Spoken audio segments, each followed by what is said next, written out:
The next question. What is your question? So you said the seeker is carrying that identity, I am Brahman, but it's not a reality for him. Subtle identity. So what is the difference between identity and reality? What is that? Okay. The question is, as long as I have a subtle identity, still thoughts will be there. What is the difference between subtle identity and reality? Right? In reality, okay, you don't have to hold on to anything. In identity, you have to hold on to something. Right? In identity, what you are holding is I am seeking Brahman is your holding.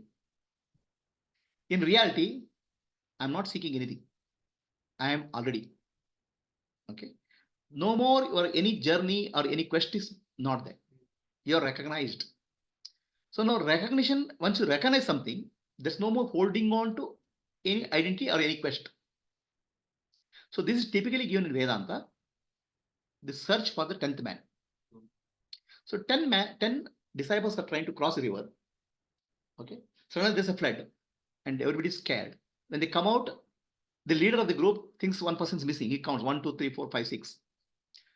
So only 9 persons are there. 10% is missing. So he's worried.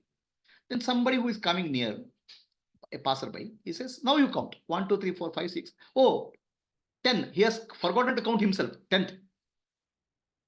Now, oh, missing 10 man is myself. He recognizes. Then there are no more thoughts of anybody missing. The clear recognition, I am that, has to happen. Isn't it again identity again? No. When you recognize that I am that, there's no identity. Identity is required. Identity means individuality in some way. That individuality is dissolved when you recognize I am that. Now here that means two things. Innermost reality called consciousness and outer reality called Brahman. Both have to become one. It's called the duality has to collapse. Subject object duality has to collapse completely. That's called aparoksha jnana. So in aparoksha jnana, there's no identity. So the closest example for aparoksha jnana I can give you is sleep. In sleep, you have no identity. You don't have to hold on to anything. The sleep is a state of rest. Right? There's no holding on.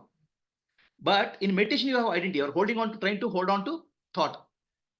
Hold on to self-inquiry. Hold on to meditation. Correct? In sleep, do you hold on to anything? Nothing to hold on. Because in sleep, you are in awareness. A state of enlightenment is exactly like sleep, but fully awakened, open eyes. It's not identity. Sleep, there's no identity. In a state of fully awakened state, there's no identity. Fully aware, fully functional, but there's no sense of individuality. There's no ego there. In deep sleep, there's no ego. Ego is in dormant condition. In the waking state, there's no ego, but ego is in dormant condition. Ego is not dormant condition. Ego is dissolved. That's called enlightenment. I thought will be there, but you will never recognize I thought as me. See, if people go to Ramana Maharshi, says Bhagavan, Ramana Maharshi turns and says, Bhagavan he recognizes, but Bhagavan he says doesn't recognize as self. Bhagavan recognizes as the entity, body and complex. People are interacting.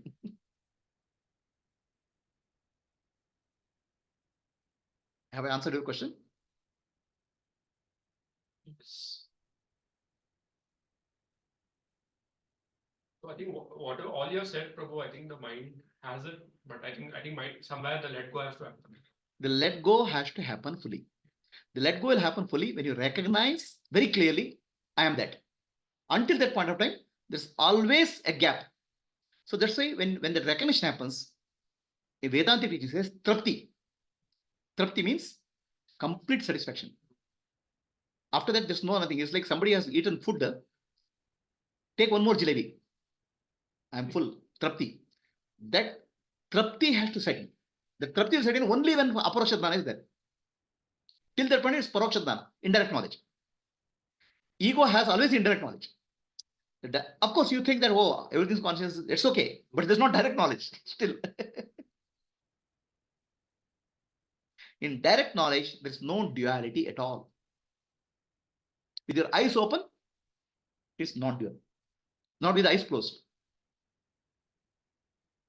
The eyes open non-duality is called Sahaja Samadhi, natural state.